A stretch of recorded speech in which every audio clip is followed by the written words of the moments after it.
प्रभु यीशु मसीह के महान और सर्वसामर्थी नाम से सप्ताह के इस दिन के लिए मैं परमेश्वर का धन्यवाद देता हूँ। वो शांति का परमेश्वर है और उसकी शांति हमें उस आनंदी जीवन जीने के लिए भरपूरी से मदद करती है। प्रार्थना करें। स्वर्गीय महान प्रभु, हम धन्यवाद देते हैं, आपकी स्तुति और प्रशंसा और महिमा करते हैं प्रभु, क्योंकि आप दया का परमेश्वर है। आपकी उस दया की बातों को हम स्मरण करते हैं प्रभु यीशु। आज के इस सत्र में प्रभु जी आप हमसे बात कीजिए। प्रभु सारे व्यक्ति को प्रभु हम आपके हाथों में देते हुए प्रार्थना करते हैं, आप दया और अनुग्रह दिखाइए मसीह यीशु के नाम से, आमीन। हमारा परमेश्वर, उसके कई एक गुणों में एक गुण है कि जो चीज हम देखते हैं उस तरह से परमेश्वर का देखना कभी नहीं है। इसके लिए यशायाह भी इस प्रकार से कहते हैं कि हमारा सोच और परमेश्वर का सोच में कई गुना अंतर है बोलकर लिखा हुआ है। इसी के लिए हम जिस प्रकार से सोचते हैं उस प्रकार से परमेश्वर कभी भी नहीं सोचते हैं, और परमेश्वर का सोच हमारे लिए इस प्रकार से नहीं रहेगा। इस बातों को भी हम समझे कि हमारे सोच विचारों में और परमेश्वर के सोच विचारों में जमीन और आसमान का फर्क है। हम एक मनुष्य होने के चलते हमारा सोच एक कभी कभी शारीरिक रूप में आता है, परंतु परमेश्वर जब हम आत्मिक हो जाते हैं, परमेश्वर की आत्मा के साथ कनेक्ट हो जाते हैं, तो हमारा सोच आत्मिक बनता है। परमेश्वर, उदाहरण के लिए, जब प्रभु ने मत्ती के 6वें अध्याय में रोटी, कपड़ा, मकान इसके बारे में कहा, परंतु आज मनुष्य की हालत क्या है? इसी 3 चीजों के लिए लगातार मनुष्य जो है प्रयास करता है। साथ ही साथ प्रभु यीशु मसीह ने अपने वचन में इस प्रकार से कहा, किसी भी बात की चिंता मत करो, परंतु जीवन को जीते समय ये लगने वाली जरूरतों को लेकर, इस 3 प्रकार के लगने वाली जरूरतों के लिए लगातार लोग जो है प्रयास करते हैं और अपने से अपने खूबी के अनुसार प्रयास करके अपने जीवन को जीने की कोशिश करते हैं। परंतु परमेश्वर का स्वभाव कैसा है? वो कभी न बदलने वाला परमेश्वर है। जो चीज हमारे लिए असंभव है वो चीज प्रभु हमारे लिए संभव करने की ताकत रखता है। जो चीज परमेश्वर ने हमारे लिए कई एक प्रकार के, उस प्रकार के यरीहो की दीवारों को हम देख सकते हैं, कई एक प्रकार के यरीहो को दीवारों को हम देख सकते हैं, परंतु प्रभु के नजर में वो यरीहो की दीवार चकनाचूर होने वाली बातें दिखती है। इसी के लिए कुलुस्सियों के पत्री में पौलुस ने भी कहा कि पृथ्वी की नहीं स्वर्ग की वस्तुओं के ऊपर ध्यान रखाओ। शायद आज छोटे से संदेश के द्वारा हम परमेश्वर की कुछ गहराई की बातों को जानने पाए। इसके लिए आज का मेरा जो विषय है कि परमेश्वर हमारे लिए जो चीज है ही नहीं, प्रभु उसे है कह के पुकारता है। शायद आज आपके सम्मुख में कई एक प्रकार के सवाल होंगे। सेवकाई का सवाल हो सकता है, आपके विश्वास में हिलने की कई एक प्रकार के सवाल हो सकता है, शायद कई प्रकार के लगातार की बीमारी के आप कई प्रकार के प्रश्नों के साथ प्रभु के पास आए होंगे, या कई प्रकार के ऐसी समस्या है जिसका उपाय आपके पास नहीं है, और हर एक बात जिसका जवाब आपके पास नहीं ऐसा है। परंतु परमेश्वर जो चीज हमें नहीं दिखती है उसे है कह के पुकारने वाला परमेश्वर है। इसी बातों को हम आज देखेंगे। मेरे साथ एक वचन पढ़िए, रोमियो का पत्री 4 अध्याय 17वें वचन को देखिए। रोमियो का पत्री 4 और उसके 17। ये चीज अब्राहम के जीवन के बारे में लिखी है जैसा लिखा है, मैंने तुझे बहुत सी जातियों का पिता ठहराया है। उस परमेश्वर के सामने जिस पर उसने विश्वास किया और जो मरे हुओं को जिलाता है और जो बातें है ही नहीं उसको ऐसा नाम लेता है कि मानो वे। ये चीज अब्राहम के बारे में जरूर लिखा है कि अब्राहम के सामने कुछ चीजें ऐसी थी जो नहीं दिखती थी, परंतु परमेश्वर के नजर में वो सारी चीजें है। वो सारी चीजों को बनाने वाला स्वयं परमेश्वर था। इसके लिए लिखा हुआ है कि जो चीजें है ही नहीं उसे परमेश्वर है कह के पुकारता है। और साथ ही साथ इसमें दो चीजों को हम देख सकते हैं। पहली चीज, परमेश्वर की सामर्थ हमारे समझ से परे कार्य करती है। परमेश्वर की जो सामर्थ है हमारे सोच विचारों से बढ़कर कार्य करती है, जिसे हम और आप समझने की आवश्यकता है। साथ ही साथ परमेश्वर ना होने वाली बातों को भी है कहकर पुकारता है। शायद आप सेवा कार्य में कई साल से प्रार्थना का जवाब नहीं आ रहा, इस प्रकार से आपको लगता होगा, परंतु वो सारी की गई हुई प्रार्थनाएं जो है परमेश्वर के नजर में पूरी हो चुकी है। परमेश्वर उस सारी प्रार्थनाओं का जवाब हाँ कह के देता है। इसी के लिए कई बार हम सेवा करते समय और आत्मिक जीवन को जीते समय हमारा विश्वास शायद मरा हुआ हो सकता है। शायद बीमारी के कुछ कारणों से हम उस बीमारी में शायद एकदम मरने की कगार पर आ चुके होंगे। शायद हमारे जीवन में आत्मिक ब्लेसिंग की बातें शायद उस मरी हुई होगी, परंतु इन सारी बातों को परमेश्वर है कह के कहता है। मतलब उस सारी मरी हुई चीजों को जिंदा करने की ताकत, अद्भुत ताकत उस परमेश्वर के पास है। उत्पत्ति में एक वचन को पढ़ते, जो यही वचन 15वें अध्याय, उत्पत्ति 15वें अध्याय को निकालिएगा। उत्पत्ति 15 अध्याय 4 और 5वां वाक्य। उत्पत्ति 15 4 और 5। तब यहोवा का यह वचन उसके पास पहुंचा, यह तेरा वारिस न होगा, तेरा जो निज पुत्र होगा वही तेरा वारिस होगा। और उसने उसको बाहर ले जाके कहा, आकाश की ओर दृष्टि करके तारागण को गिन, क्या तू इनको गिन सकता है? फिर उससे उसने कहा, तेरा वंश ऐसा ही होगा। सेवकाई के लिए परमेश्वर ने अब्राहम को 12वें अध्याय में बुलाया। सेवकाई के बाद एक निराशा की बातें उस अकाल के समय में अब्राहम के जीवन में आई। इसी के लिए अब्राहम उस देश को छोड़ के मिस्र को चला गया बोलकर लिखा है। परंतु साथ ही साथ 15वें अध्याय में और एक बड़ी निराशा अब्राहम के जीवन में चली आती है। वो निराशा क्या थी? पारिवारिक जीवन की एक निराशा उसके जीवन में आ रही है कि अब्राहम, जिसे किसी भी प्रकार का संतान नहीं था, तो अब्राहम अपने मन में इसी प्रकार से विचार कर रहा था कि एलिएजर जो उसका एक नौकर है वो शायद उसका संतान बनेगा, वो माफ कीजिए उसका वारिस बनेगा। इस प्रकार की अब्राहम की ये सोच थी। इस अब्राहम की सोच को हम यहाँ पर देखते हैं। उस अब्राहम की सोच में इस प्रकार से था कि परमेश्वर मेरा, अब्राहम का इस प्रकार से सोच था कि परमेश्वर, मेरा शरीर, मेरी पत्नी और मेरा शरीर इस प्रकार से मर गया है, अब इसको जिलाने की ताकत शायद अभी कुछ बात नहीं हो सकता, मेरा निज पुत्र जो है नहीं हो सकता। इसी के लिए अब्राहम जो है इस प्रकार से अपने सेवक को अपना वारिस मानने के लिए प्रभु के सम्मुख में रहता है।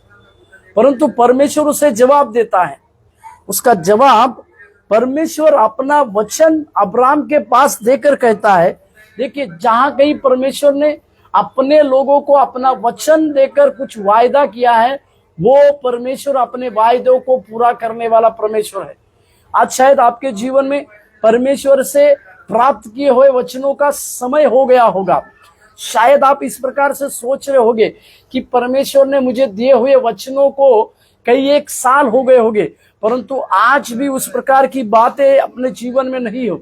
शायद कई एक साल पहले आपके लिए परमेश्वर ने जो दर्शन को दिखाया होगा, आज शायद वो दर्शन आपके लिए एक ब्लैंक हो गया है, एकदम बंद जैसा हो गया है। परंतु मैं आज आपको कह रहा हूं, जब परमेश्वर वचन को देकर आपसे बातचीत करता है, उसको पूरा करने की ताकत भी परमेश्वर के पास है। भले शायद आपका विश्वास कितना क्यों ना डगमगाया हो, भले आपके जीवन में कुछ बातें है ही नहीं ऐसा आपको लगता होगा, परंतु वो सारी बातों को पूरी करने वाला परमेश्वर है। इसी के लिए उसने अब्राहम से कहा, यह तेरा वारिस न होगा, तेरा जो नीच पुत्र होगा वही तेरा वारिस होगा। अब्राहम की उस मरी हुई देह को परमेश्वर नहीं देखता है। अब्राहम की उन निसंतान बातों को परमेश्वर नहीं देखता है। अब्राहम के उस निराशा की बातों को भी परमेश्वर नहीं देखता है। इन सारी बातों से परे होकर परमेश्वर अपना जवाब को उसको देता है कि हे अब्राहम, तू जो चीज कह रहा है वो चीज तेरी नहीं होगी, परंतु तेरे लिए परमेश्वर की जो बातें हैं वही पूरे होगी। इसी के लिए मैंने कहा, परमेश्वर की सामर्थ हमारे समझ से परे कार्य करती है। दूसरी चीज, परमेश्वर ना होने वाली चीजों को भी इस प्रकार से देखता है। 5वें वचन में देखिए, आकाश की ओर दृष्टि करके बाहर ले जाकर कहा, क्या तू इनको गिन सकता है? तेरे वंश इसी प्रकार से। जो एक पुत्र के लिए सोचने वाला अब्राहम, परमेश्वर उसे तारागणों को दिखा कर कहता है कि इस प्रकार से इतने तारागणों को जैसे कोई गिन नहीं सकता, वैसे ही तेरे वंश होंगे। और यही चीज आज मसीह को अपनाने वाले जो बेटा बेटियां हैं, वो उस अब्राहम के आशीषित संतान है। आप और मैं इसी अब्राहम के आशीष भरे संतान हैं, जिसे हम और आप यहाँ पर समझने की आवश्यकता है। आज मसीह के लोग जहाँ कहीं विश्व भर में फैले हुए हैं, जो मसीह को अपनाते हैं, मसीह का अनुकरण करते हैं, वे सारे लोग इस अब्राहम की संतान हैं, जिसको हम और आप समझ नहीं पाए। यहाँ पर अब्राहम का शारीरिक देह मर गया था। शायद आपका विश्वास रूपी देह मर गया होगा। शायद समस्याओं की बातें आने से आपका विश्वास भी मर गया होगा। कई प्रकार के परमेश्वर से जवाब प्राप्त ना करने के चलते आपका उस विश्वास एक मरा हुआ होगा। परंतु मैं आपसे कहना चाह रहा हूं, परमेश्वर मरी हुई चीजों को जीवित करने की अद्भुत ताकत रखता है। एक वचन को देखिए, यूहन्ना 5 अध्याय के 21वें पद में देखिए, यूहन्ना रचित सुसमाचार 5वें अध्याय 21वें वचन, जैसा पिता मरे हुओं को उठाता है और जिलाता है, वैसे ही पुत्र भी उन्हें जिन्हें चाहता है उन्हें जिलाता है। जैसे पिता के पास एक अधिकार है, कि वो जिससे चाहे मृतकों में से जिलाता है, वही अधिकार परमेश्वर के पुत्र प्रभु यीशु मसीह के पास है। वो जो व्यक्ति मरते हैं, उन सारे व्यक्तियों को जिलाने का अधिकार, जीवित करने का अधिकार इस परमेश्वर के पास है। क्योंकि हमारे परमेश्वर का गुण में परमेश्वर मरी हुई चीजों को जिलाता है। ये मरी हुई चीजें शायद आपके शारीरिक दशा की हो सकती है, शायद आपका सेवकाई के लिए किया गया हुआ लंबा समय का इंतजार हो सकता है, कई प्रकार के सेवकाई के लंबे समय की आशीषित बातों का हो सकता है। इन सारी मरी हुई चीजों को जीवित करने का अधिकार परमेश्वर के पास है। इस बातों को हम समझने पाए। और एक वचन 2 कुरिन्थियों 1:9 में देखिए, 2 कुरिन्थियों 1 अध्याय 9वें वाक्य,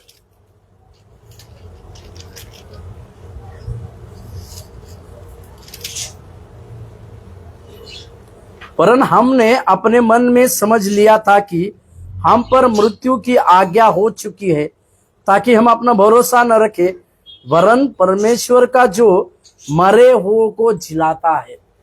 यहाँ पर भी पौलुस अपनी व्यक्तिगत गवाही को देते हुए कहता है कि लगभग सेवा करने से शुरू पहले मृत्यु की आज्ञा आ चुकी है, ऐसा हमें लगा, परंतु मसीह ने हमें जो मरे हुओं को जिलाता है, उसकी सामर्थ्य के द्वारा हमें जीवित रखा, उसके उस अनुग्रह के द्वारा उसने हमारे जीवन में कार्य भी किया। इस प्रकार की बातें यहां पर पौलुस कहते हैं। और एक वचन इब्रानी के लेखक को देखिएगा 11वें अध्याय और 19वें वाक्य में इब्रानी का लेखक भी इस मरे हुओं को जिलाने के विषय में कहते हैं। इब्रानी का लेखक 11 अध्याय और 19वें वचन, विश्वास के कई एक प्रकार के उदाहरणों के लिए प्रचलित रहने वाला यह इब्रानी की पत्री 11वें अध्याय। इसमें कई एक फेथ हीरो या विश्वास के नायक या विश्वास के हीरो कहकर कुछ लोगों को एक सूची दिया गया है, परंतु उन्होंने अपने विश्वास की दौड़ को कैसा पूरा किया। उनके सम्मुख में कई एक प्रकार के समस्याएं होने के बावजूद भी वे पूरी रीति से परमेश्वर के ऊपर ही विश्वास किए और उन्होंने कई प्रकार की जय को प्राप्त किया। उसी में 19वां वचन देखिए 11-19,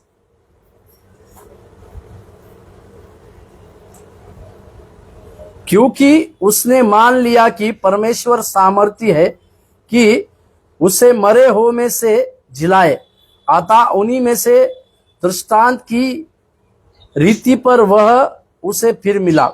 यहां पर उसी अब्राहम के बारे में लिखा हुआ है कि वो अब्राहम इस प्रकार की परमेश्वर की वो सामर्थ को मानता था। वो परमेश्वर की सामर्थ क्या थी? तो मरे हुए को जिलाने की सामर्थ इस परमेश्वर के पास थी। मृतकों में से जी उठने की बड़ी सामर्थ इस परमेश्वर के पास थी। उसी परमेश्वर की सामर्थ के ऊपर, उसी परमेश्वर की अद्भुत बातों के ऊपर अब्राहम ने विश्वास किया और उसके विश्वास की कई एक बातों की बढ़ोतरी परमेश्वर के द्वारा हुई। इसीलिए हम इस बात को समझते हैं कि उसी प्रकार का मरा हुआ विश्वास से उसने परमेश्वर की जी उठी सामर्थ के ऊपर विश्वास को किया। और एक वचन देखिएगा, पहला शामुएल उसका 2:6,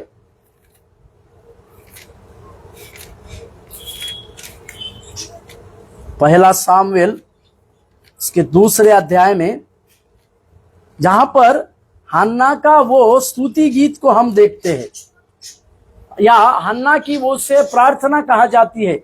हन्ना ने इस प्रकार से परमेश्वर से शमूएल को प्राप्त करने के बाद परमेश्वर के लिए एक प्रार्थना को किया। उसकी प्रार्थना में 6वें वचन में, पहले शमूएल 2:6, यहोवा मारता है और जिलाता भी है, वही अधोलोक में उतारता और उससे निकालता भी है। यहां पर हन्ना अपने जीवन में,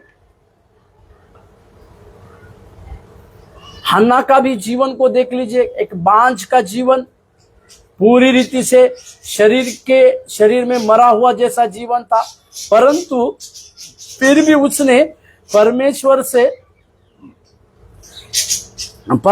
से यही कहकर प्रार्थना की कि जो तू मुझे दे मैं उसे तुझे दे दूंगी। और लिखा हुआ है उसने मांग कर पाया बोलकर। और ये उसकी उस जो उसके सामने कुछ दिखता नहीं था, परंतु परमेश्वर के लिए, जब हन्ना का देखना एक बांझ स्त्री के समान था, परंतु परमेश्वर का देखना हन्ना के लिए उत्तम माता के आशीर्वाद के आशीष के अनुसार था। इसी के लिए उसकी सामर्थ जो है हमसे कई गुना कार्य करती है। इसे यहाँ पर इस बातों को हम समझने की जरूरी है। इसी के लिए हन्ना भी जब उसने उस पुत्र संतान को प्राप्त किया शमूएल को, और उस एली के भवन में शमूएल को छोड़ दिया, उस समय वो परमेश्वर को इसी बातों को कहती है। वही परमेश्वर मारता भी है और जिलाता भी है, मतलब वो जीवित करने वाला परमेश्वर है।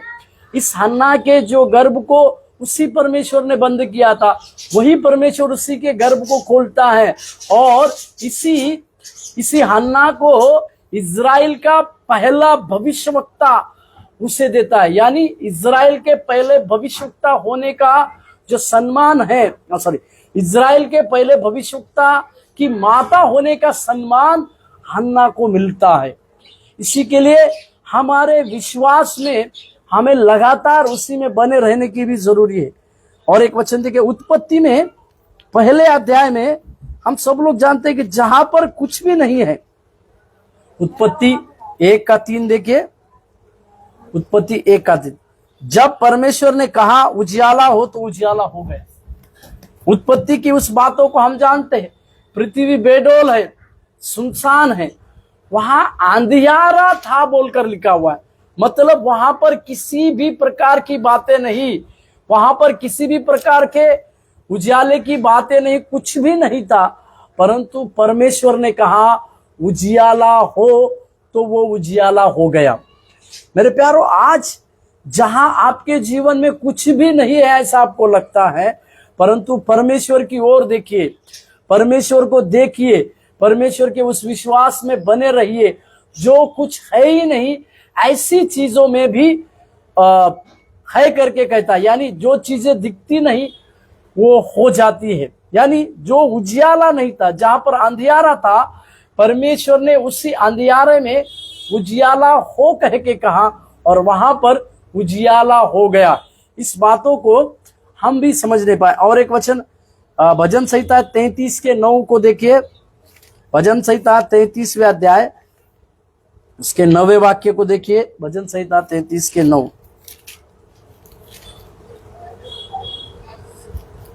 क्योंकि जब उसने कहा तब हो गया, जब उसने आज्ञा दी तब वास्तव में वैसा ही हो गया। जब परमेश्वर आपके जीवन के लिए आज्ञा को देगा वास्तव में वैसा ही होगा। शायद आपको आज कुछ भी ना पता हो, परंतु परमेश्वर वो सामर्थ्य है कि आपके जीवन के लिए वैसा ही कार्य करने हेतु परमेश्वर अद्भुत चमत्कारों का शिरोमणि है, जो आपके जीवन के लिए वैसा ही कार्य करने वाला। शायद आपके लिए परिस्थितियां अनुकूल हो ना हो, परंतु परमेश्वर आपके लिए वास्तव में होने की बातों को ही कहेंगे। इसीलिए इस बातों को हम समझने पाए कि परमेश्वर उस मरे हुई चीजों को भी जिलाता है। शायद हमारे उस मरे हुए विश्वास को भी परमेश्वर जिलाने की अद्भुत ताकत रखता है। और एक वचन देखिए, इब्रानी की पत्री 11वें अध्याय में 3 वचन को देखिएगा।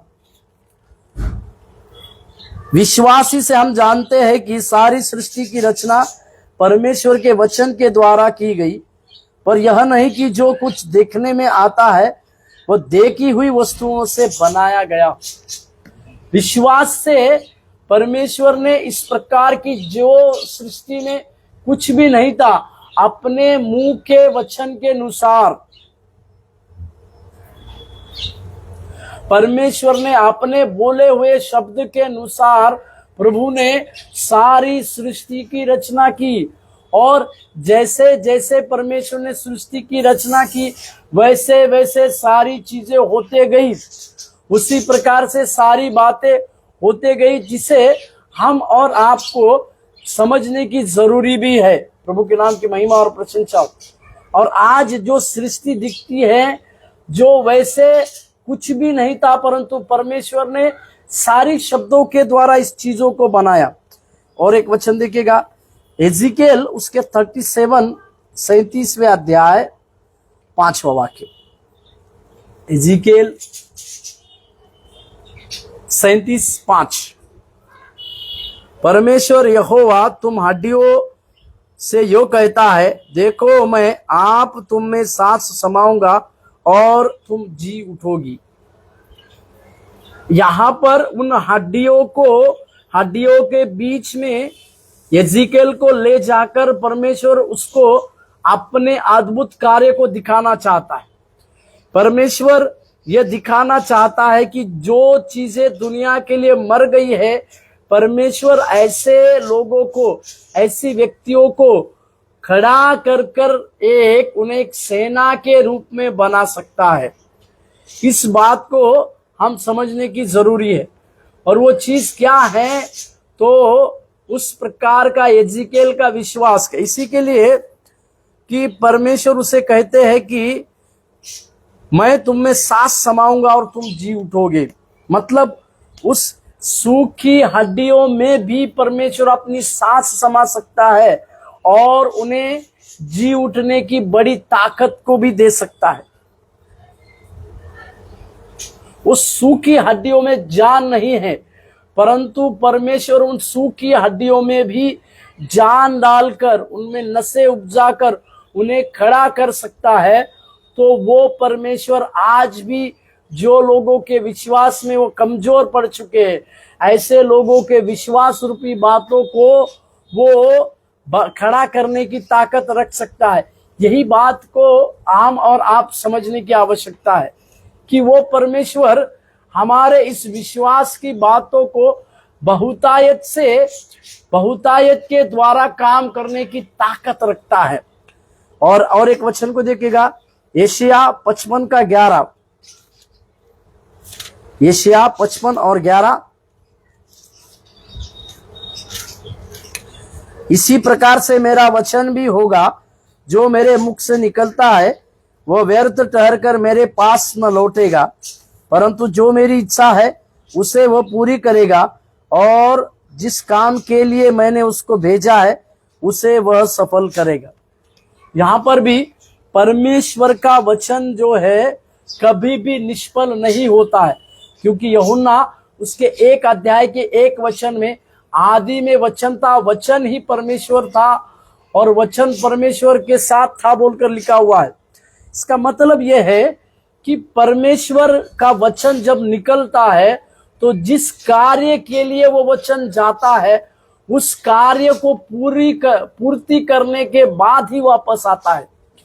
फिर यह वचन शायद आपके अविश्वास को हटाने के लिए हो, फिर चाहे यह वचन आपका मरा हुआ विश्वास को जिलाने के लिए हो, फिर ये चाहे वचन आपके जीवन की परमेश्वर के द्वारा दी गई उस सपनों को पूरा करने का हो, या ये वचन परमेश्वर ने आपके भविष्य की उत्तम योजना के लिए उत्तम योजना को बना के दिया हुआ हो। इन सारी बातों में जब परमेश्वर वचन को देते हैं, परमेश्वर अपने मुख से बातों को कहते हैं, तो आपके लिए शायद वो नहीं हो सकती है, परंतु परमेश्वर उसको है कह के पुकारने वाला परमेश्वर बनता है। इसी बातों को हम और आप आज समझने की आवश्यकता है। यही चीज अब्राहम के जीवन में हुई, क्योंकि उसने उस परमेश्वर की सामर्थ के ऊपर विश्वास किया। और प्रकाशित वाक्य 1 अध्याय के 19वें वाक्य में भी इसी प्रकार से हम पढ़ते हैं कि जहां पर यूहन्ना को प्रभु यीशु मसीह कहते हैं कि देख मैं मर गया था, परंतु अब युगानुयुग जीविता परमेश्वर हूं। जब हमारा खुद परमेश्वर युगानुयुग जीवित रहने वाला परमेश्वर है, इसी के लिए हर वो चीजें जो आपके जीवन में मृत्यु हो गई है उन सारी चीजों को जिलाने का अधिकार भी इस परमेश्वर के पास है। तो इसीलिए हम अपने विश्वास में बने रहे।